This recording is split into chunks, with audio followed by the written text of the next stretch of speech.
లా ఇలాహా ఇల్లల్లా యొక్క కలిమాను మన బిడ్డలకు మనం నేర్పాలి. లుక్మాన్ అలైహిస్సలాం వారు, యా బునయ్య, ఓ నా ముద్దుల కుమారుడా, లా తుష్రిక్ బిల్లా, అల్లాహ్తో పాటు నువ్వు మరొక దేవుణ్ణి చేర్చవద్దు.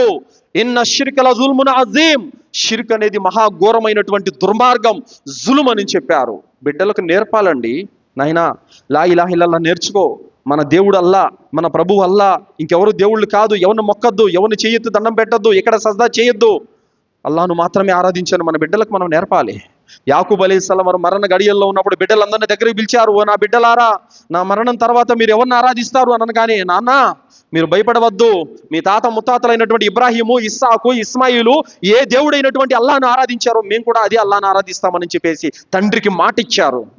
మరి ఈరోజు మనము చనిపోయే ముందు నా కొడుక్కింత, నా కూతురికింత అని ఆస్తులు పంచుతున్నామే తప్ప, అరే నేను చనిపోతున్నాను, అల్లాహ్ తప్ప ఇంకెవరిని ఆరాధించొద్దు, అల్లాహ్ను మాత్రమే ఆరాధించు, ఈ సృష్టికర్త అల్లాహ్ ఒక్కడే, ఏ విగ్రహానికి మొక్కద్దు, ఏ చిత్రపటానికి మొక్కద్దు, ఏ సమాధికి మొక్కద్దు, అల్లాహ్ను మాత్రమే ఆరాధించని ఏ తండ్రి అయినా తన బిడ్డలకు నేర్పుతున్నాడా? నేర్పాలి.